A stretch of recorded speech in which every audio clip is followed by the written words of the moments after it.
तुमसे मिली है बाबा राहें हमें रूहानी, तुमसे मिली है बाबा राहें हमें रूहानी। तेरे प्यार में ओ बाबा, तेरे प्यार में ओ बाबा सजती है जिंदगानी। तुमसे मिली है बाबा राहें हमें रूहानी, तुमसे मिली है बाबा राहें हमें रूहानी।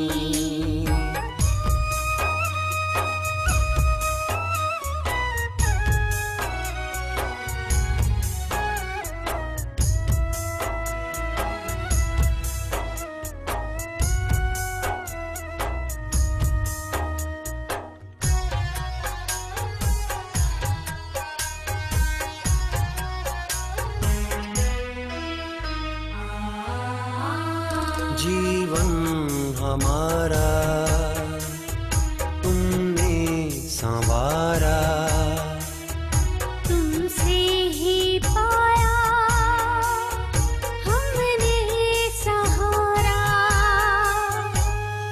अपना बनाए हमको, अपना बनाए हमको मुरली तेरी सुहानी। तुमसे मिली है बाबा राहें हमें रूहानी, तुमसे मिली है बाबा राहें हमें रूहानी।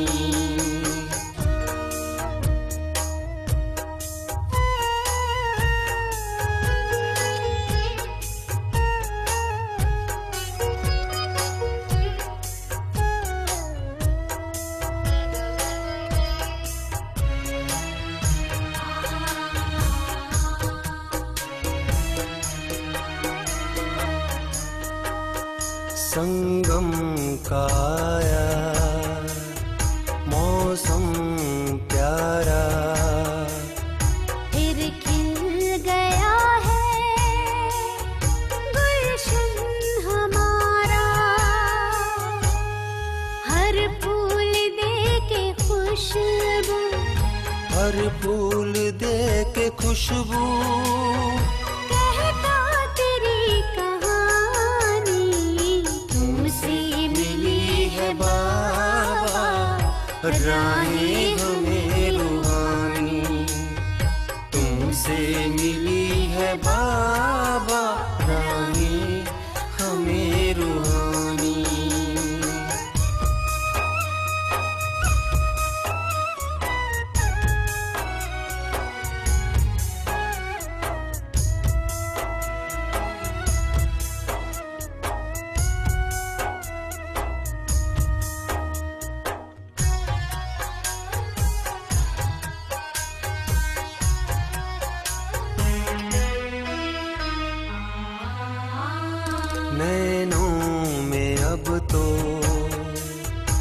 स्वर्णिम नजारे, सुख भरा जीवन, चमके सितारे, हमको बना रहे हो, हमको बना रहे हो अपने समाधानी। तुमसे मिली है बाबा राहें हमें रूहानी, तुमसे मिली है बाबा राहें हमें रूहानी। तुमसे मिली है बाबा राहें हमें रूहानी, तुमसे मिली है बाबा राहें हमें रूहानी। तुमसे मिली है बाबा राहें हमें रूहानी।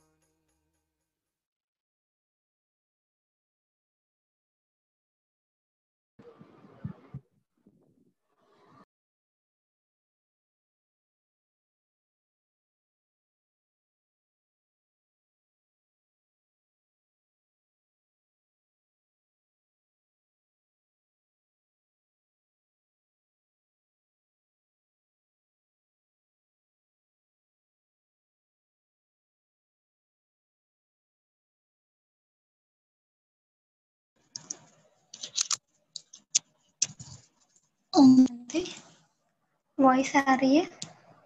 ओम शांति, आवाज आ रही है, प्लीज शुरू करें। ओम शांति। आज का टाइटल है रूहानी ज्ञान योग के ज्योतिषी। मुरली का टाइटल है 18 मई की 69 की, रूहानी ज्ञान योग के ज्योतिषी। तो आज बाबा प्रश्न पूछ रहे हैं बच्चों से, आप सभी ने बुलाया या बाप दादा ने आप सभी को बुलाया है? किसने किसको बुलाया है? जो बच्चे बाप के कर्तव्य में निमित्त बने हुए हैं, उन्हों को यह बात हर वक्त याद रखनी है कि हमें हर समय हर हालत में एवर रेडी ऑलराउंड होना है। हमें क्या करना है? हर समय हर हालत में एवर रेडी और ऑलराउंड होना है।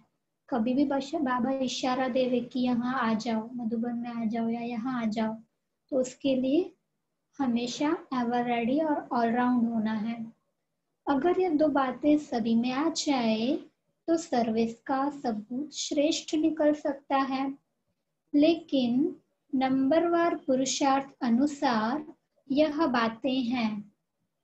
आप निमित्त बने हुए बच्चों को यह स्लोगन याद रखना चाहिए कि हम जो कर्म करेंगे मुझे देख और सभी करेंगे। और पहले की मुरलियों में कहते थे, हम जो कर्म करेंगे मुझे देख और सभी करेंगे 69 में। लेकिन अभी का स्लोगन क्या है? कर्म तो ठीक है, कर्म तो स्थूल चीज है, लेकिन अभी का है कि हम जो संकल्प करेंगे मुझे देख और सभी करेंगे, माना जो हमारी सोच चलती है उसके वाइब्रेशन औरों को पहुंचेगा तो वो लोग भी वही चीज सोचेंगे। तो बाबा बोल रहे हैं हर समय अपने को ऐसा समझो जैसे ड्रामा के स्टेज पर सभी के सामने हम पार्ट बजा रहे हैं। एक होता है अपने आप से रिहर्सल, एक होता है स्टेज पर सभी के सामने पार्ट बजाना। एक होता है ना हम अकेले अकेले पहले प्रैक्टिस करते हैं, रिहर्सल करते हैं, फिर बाद में उसका रियलिटी में स्टेज पे होता है। तो बाबा बोल रहे एक होता है स्टेज पर सभी के सामने पार्ट बजाना। अभी हम क्या हैं, कौन से स्टेज पे हैं?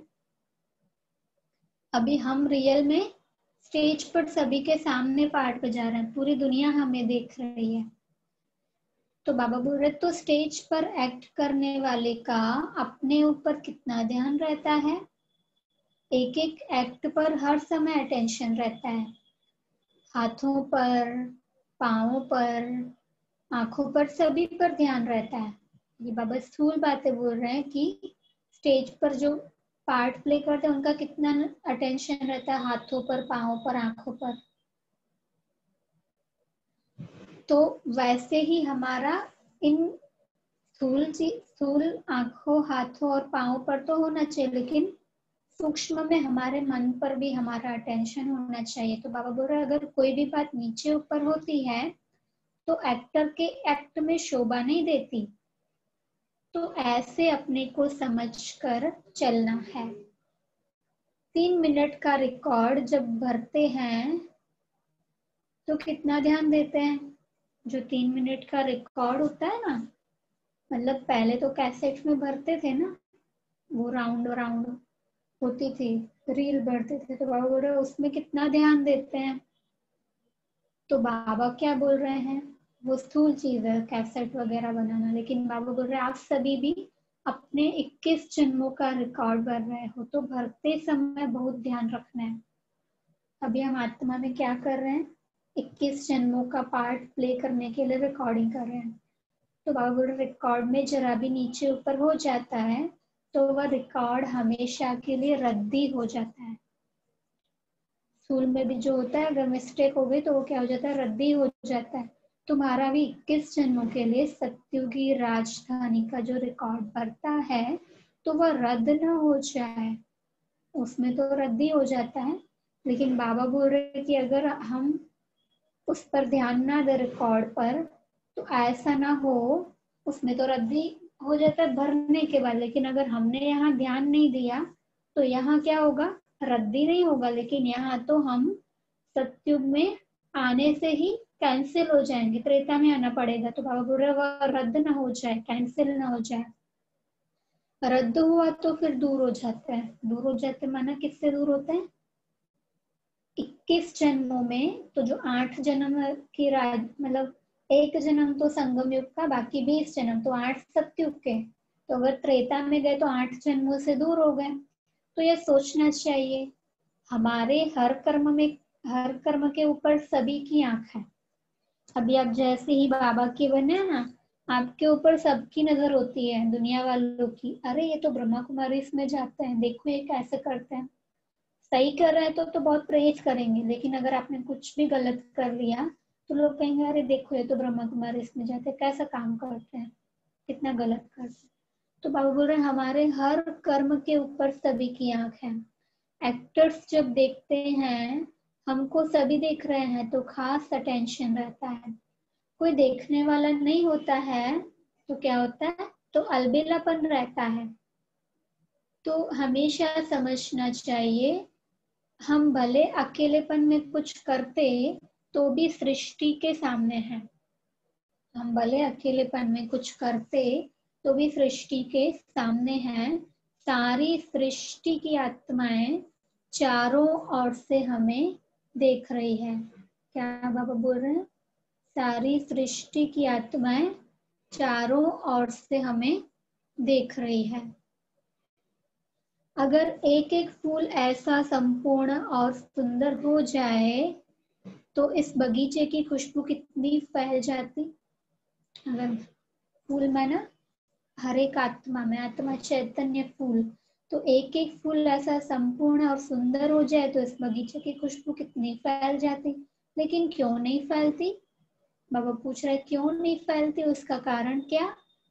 खुशबू के साथ साथ कहाँ कहाँ बीच में और बात भी आ जाती है।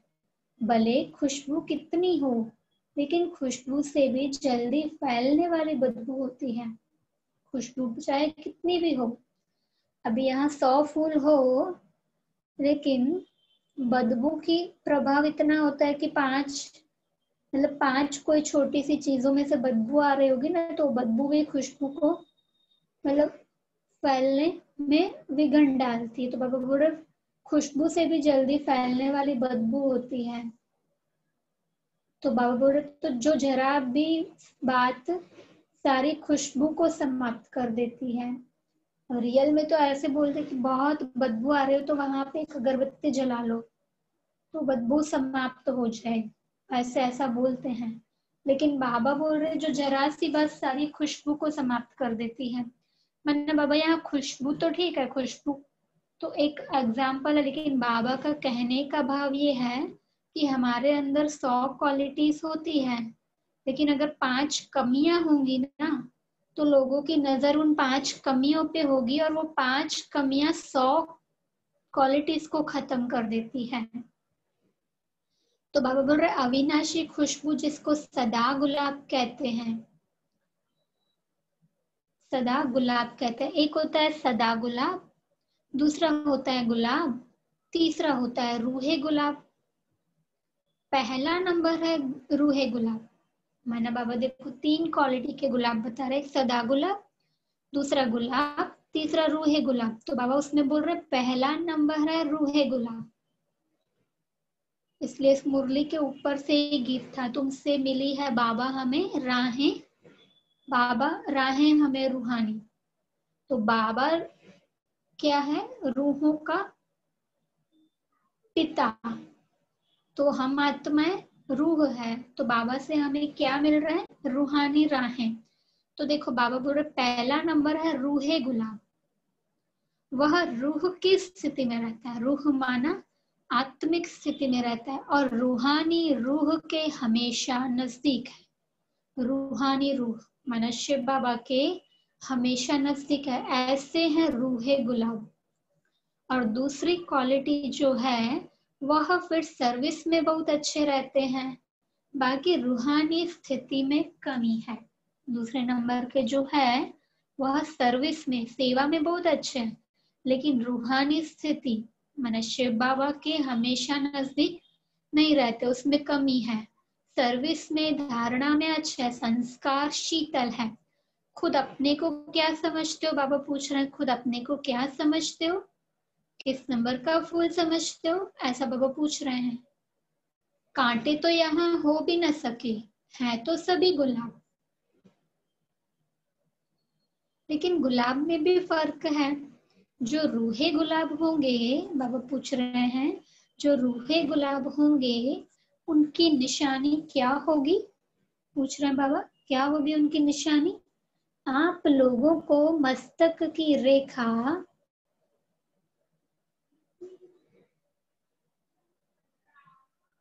आप लोगों को मस्तक की रेखा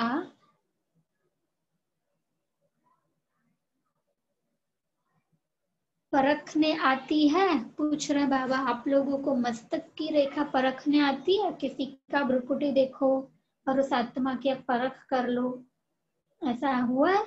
बाबा पूछ रहे हैं ज्योतिषी बने हो वा नहीं, जितना जितना योग करते हैं ना तो हम उसकी आत्मा को देख करके पहचान सकते हैं, ये हमारा अनुभव है। तो बाबा पूछ रहे ज्योतिषी बने हो वा नहीं? बाप दादा जो ज्ञान और योग की ज्योतिषी दिखाते हैं उनसे क्या देखते हो? पूछ रहे हैं बाबा क्या देखते हो? हर एक के मुखड़े से, नैनों से, मस्तक से मालूम पड़ता है, किसी के चेहरे से, नैनों से और भ्रुकुटी से मालूम पड़ता है। इसमें भी विशेष मस्तक माना भ्रुकुटी और नैनों से मालूम पड़ता है। तो बाबा पूछ रहे हैं आप ज्योतिष बनकर हर एक को परख सकते हो? नैनों में और मस्तक में वह रेखाएं जरूर रहती है, किसको परखना यह भी ज्योतिष विद्या है। तो यह जो विद्या है परखने की, यह कईयों में कम है। ज्ञान और योग सीखते हैं, लेकिन यह परखने की ज्योतिष विद्या भी जाननी है। ज्ञान और योग सीखते हैं, लेकिन यह परखने की ज्योतिष विद्या भी जाननी है। कोई भी व्यक्ति सामने आए तो आप लोगों को 1 सेकंड में उनके तीनों कालों को परख लेना चाहिए। तीनों कालों को माना वो भूतकाल में क्या थे आत्मा, अभी क्या है और भविष्य में क्या बनेगी। तो तीनों कालों को परख लेना चाहिए कोई भी हमारे सामने आए तो। एक तो पास्ट में उनकी लाइफ क्या थी, देखो वही बात आ गई, और वर्तमान समय, पास्ट में उनकी लाइफ क्या थी और वर्तमान समय उनकी वृत्ति माना विचार, दृष्टि, और भविष्य में कहाँ तक यह अपनी प्रारब्ध बना सकते हैं स्वर्ग में, यह जानने की प्रैक्टिस चाहिए। यह परखने की जो नॉलेज है वह बहुत कम है। अभी बाबा बोल रहे हैं परखने की जो नॉलेज है वह बहुत कम है, यह कमी अभी भरनी चाहिए। वर्तमान समय जो आने वाला है उसमें अगर यह गुण नहीं होगा तो क्या होगा? वर्तमान समय जो आने वाला है उसमें अगर यह गुण नहीं होगा, कमी होगी, तो धोखे में आ जाएंगे। हम परख नहीं सकेंगे तो धोखे में आ जाएंगे। कई ऐसी आत्माएं आपके सामने आएंगी जो अंदर एक और बाहर से दूसरी होंगी। अंदर में उनके पाप होगा, बाहर से कुछ और बोल रहे होंगे। परीक्षा के लिए आएंगी, हमको भी चेक करने के लिए आएंगी कि हमारी वृत्ति कैसी है। परीक्षा के लिए आएंगे क्योंकि कई समझते हैं कि यह सिर्फ रटे हुए हैं। दुनिया वाले ऐसा समझते हैं कि ये जो बाबा के बच्चे हैं, ब्रह्मा कुमारी वाले हैं, इन्होंने सिर्फ ज्ञान को रटा हुआ है। कई समझते हैं कि ये सिर्फ रटे हुए हैं। तो कई रूप रंग से आर्टिफिशियल रूप में भी परखने लिए आएंगे। रंग रूप से आर्टिफिशियल रूप में भी परखने के लिए आएंगे, भिन्न भिन्न रूप से। अंत में तो बाबा कहते हैं सीआईडी भी ऐसी आने वाली है। क्या होगा उस समय? वो लोग हमारी पवित्रता की चेकिंग करेंगे। तो बाबा बोला भिन्न भिन्न रूप से आएंगे। ऐसे साधन भी निकलेंगे जो हमारे प्योरिटी, पवित्रता को वो लोग चेक कर पाएंगे, ब्रह्मचर्य को भी। तो बाबा बोल रहे इसलिए यह ध्यान रखना है कि यह किस लिए आया है। बाबा पूछ रहे हैं, यह ध्यान रखना है उनकी वृत्ति क्या है, और अशुद्ध आत्माओं की भी बड़ी संभाल करनी है। ऐसे ऐसे केस भी बहुत होंगे। दिन प्रतिदिन पापात्माएं तो बहुत होते हैं। आपदाएं, माना प्राकृतिक आपदाएं, अकाले मृत्यु, पाप कर्म बढ़ते जाते हैं। तो उन्हों की वासनाएं जो रह जाती है वह फिर अशुद्ध आत्माओं के रूप में भटकती है। बाबा बोलते कई बार अंत में एक एक के अंदर 30-35 भटकती हुई आत्माएं वार करेंगी। पर वो वार तब कर पाएंगी जब हमारी आत्मा की स्थिति मजबूत नहीं होगी। हमारा बाबा से कनेक्शन होगा तो कोई भी आत्मा हमारे अंदर प्रवेश नहीं कर पाएगी। तो बाबा बोल रहे हैं उनकी जो वासनाएं रह जाती है वह फिर अशुद्ध आत्माओं के रूप में भटकती है। इसलिए यह भी बहुत बड़ी संभाल रखनी है। कोई में अशुद्ध आत्मा की प्रवेशता होती है तो उनको भगाने लिए एक तो धूप जलाते हैं और आग में चीज को तपाकर लगाते हैं और लाल मिर्ची भी खिलाते हैं। तो आप सभी को, ये तो स्थूल में ऐसा करते किसी के अंदर आत्मा की प्रवेशता हो जाए। तो बाबा देखो अभी मुरली पे बोल रहे हैं, तो आप सभी को फिर योग की अग्नि से काम लेना है। वो लोग क्या करते हैं? धूप जलाते हैं, आग में चीज को तपाकर लगाते हैं। लेकिन बाबा बोल रहे तो आप सभी को फिर योग की अग्नि से काम लेना है। हमें क्या करना है? योग क्या है? बाबा से हम कनेक्शन जोड़ते हैं, वो क्या है? अग्नि। उससे हमारे विकर्म भी विनाश होते हैं और दूसरी आत्मा अटैक करना चाहे तो वो भी जल करके दूर भाग जाती है। तो बाबा बोल रहे हैं योग अग्नि से काम लेना है। हर कर्मेंद्रिय को योग अग्नि में तपाना है, योगाग्नि में तपाना है, स्थूल जो कर्मेंद्रिय है उनको। तो फिर कोई वार नहीं कर सकेंगे। थोड़ा भी कहाँ ढीलापन हुआ, कोई भी कर्मेंद्रिय ढीली हुई तो फिर प्रवेशता हो सकती है। वह अशुद्ध आत्माएं भी बड़ी पावरफुल होती है। हम आत्माएं पॉजिटिव में पावरफुल है, पॉजिटिविटी में, लेकिन हमारी थोड़ी सी पॉजिटिविटी में ढीलापन आया तो उन अशुद्ध आत्माओं की नेगेटिविटी भी बड़ी पावरफुल होती है। वह माया की पावर भी कम नहीं होती। यह बहुत ध्यान रखना है। और कई प्राकृतिक आपदाएं भी अपना कर्तव्य करेंगी। उसका सामना करने लिए अपने में ईश्वरीय शक्ति धारण करनी है। उस समय स्नेह नहीं रखना है। उनका सामना करने के लिए अपने में ईश्वरीय शक्ति धारण करनी है। उस समय स्नेह नहीं रखना है। उस समय शक्ति रूप की आवश्यकता है। किस समय स्नेह रूप, किस समय शक्ति रूप बनना है, यह भी सोचना है। माना ऐसी जब आत्मा वार करती है तो बाबा बोल रहे उस समय कौन सी शक्ति चाहिए? शक्ति रूप की आवश्यकता है। स्नेह तो ठीक है, लेकिन बाबा बोल रहे ये भी पता चलना चाहिए कब स्नेह मूर्त बनना है और कब शक्ति रूप। प्राकृतिक आपदाएं भी जब आएंगी तो शक्ति रूप बनना है। इन सभी बातों में शक्ति रूप की आवश्यकता है प्राकृतिक आपदाओं के समय में। अगर कोई ऐसा है और उनको ज्यादा स्नेह दिखाए तो कहाँ नुकसान भी हो सकता है। कोई आत्मा आ गई जिसकी भावनाएं अच्छी नहीं, विकारी आत्मा कोई आ गई, तो उस समय अगर हम शक्ति रूप नहीं बने, स्नेह दिखाया, तो बाबा बोल रहे हैं कि उनको ज्यादा स्नेह दिखाया तो नुकसान भी हो सकता है। स्नेह बाप दादा और दैवी परिवार से करना है, लेकिन असुरों के ऊपर तो शक्ति स्वरूप भी बन के दिखाना है। तो बाबा बोल रहे बाकी सभी से शक्ति रूप से सामना करना है। कई बच्चे गफलत करते हैं, जो उन्हों के स्नेह में आ जाते हैं, वह स्नेह वृद्धि होकर कमजोर कर देता है। इसलिए अब शक्ति रूप की आवश्यकता है। अंतिम नारा भी भारत माता शक्ति अवतार का गायन है। गोपी माता थोड़े ही कहते हैं, शक्ति अवतार कहते हैं। तो बाबा बोल रहे हैं अब शक्ति रूप का पाठ है। गोपिकाओं का रूप साकार में था, प्यार में मगन। ब्रह्मा बाबा के टाइम में गोपिकाएं थी, तो बाबा बोल रहे वो रूप साकार में था। अव्यक्त रूप से शक्ति का पाठ है।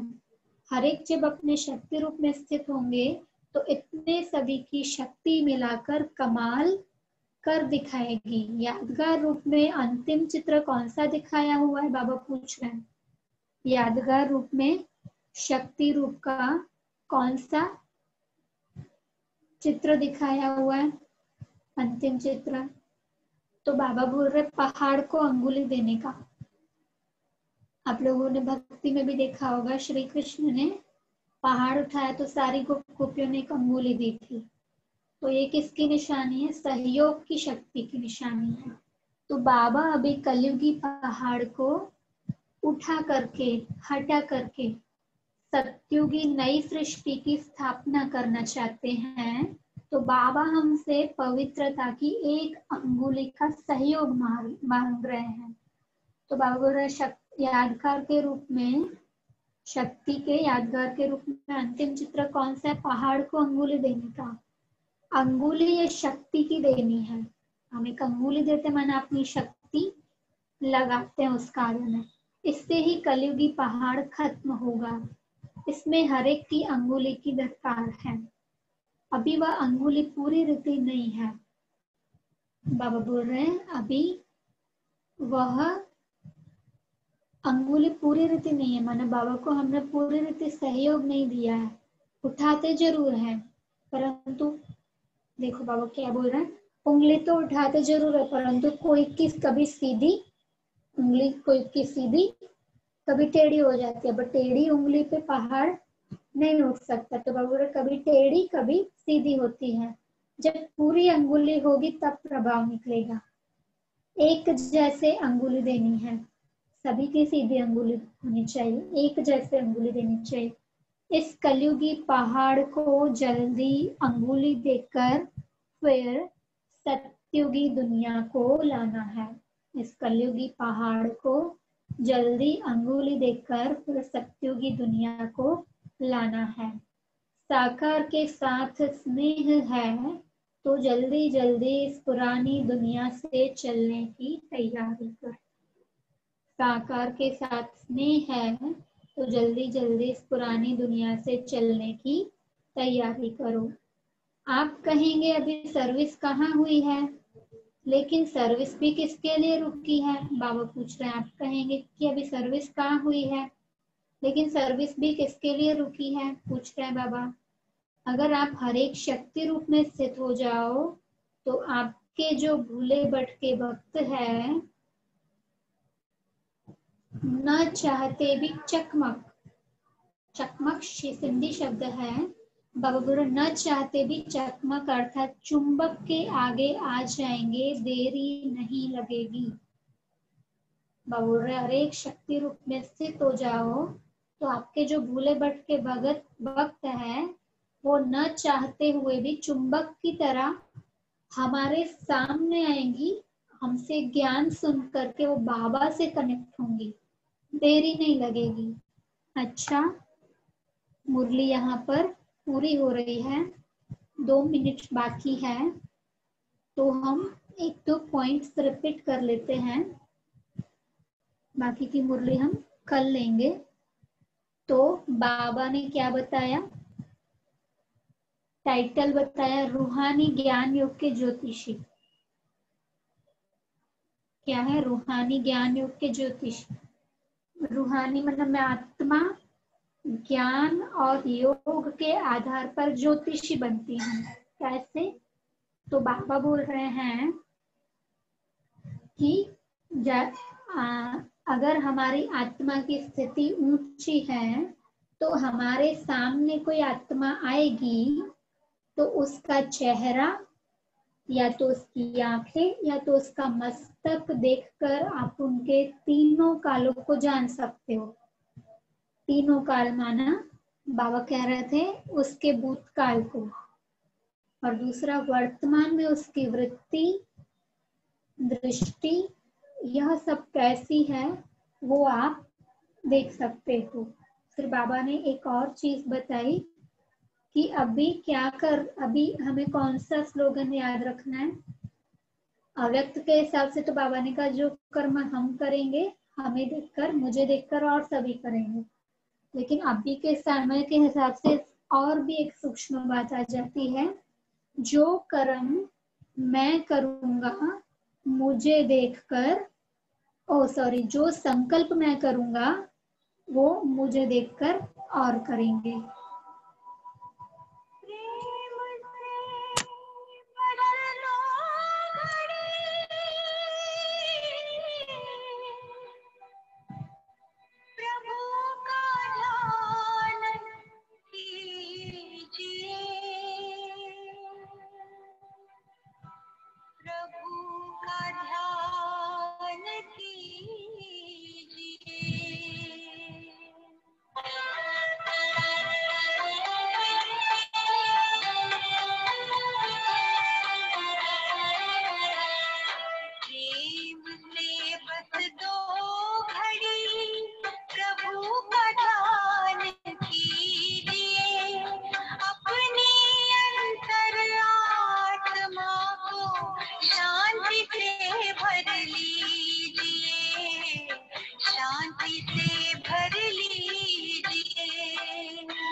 ओम शांति। एक्चुअली अभी ये जूम पे मैं बिल्कुल न्यू हूँ, तो अभी हमें सीखना है अभी ये सब, तो अभी जैसे जैसे सीखते जाएंगे तो वो सारे ऑप्शंस हम एक्टिव करते जाएंगे।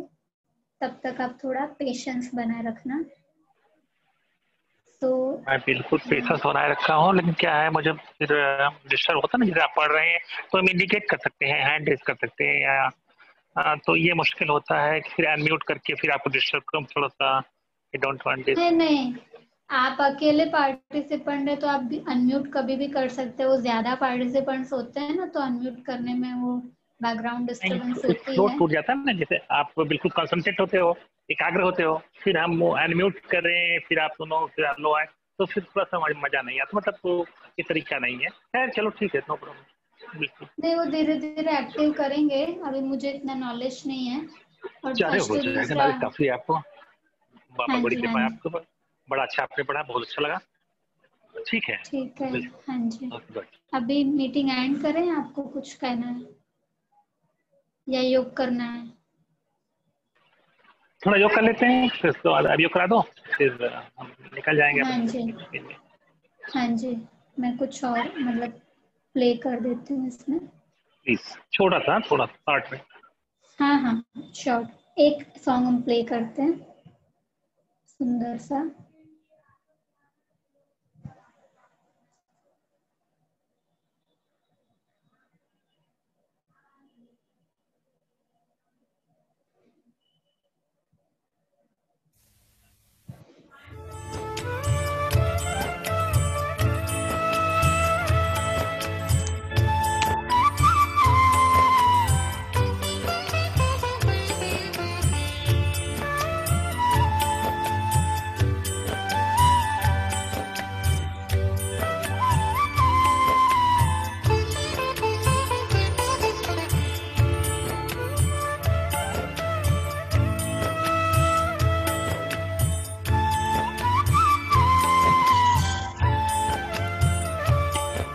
हमें आप बाबा ऐसे मिले हैं, हमें आप बाबा ऐसे मिले हैं कि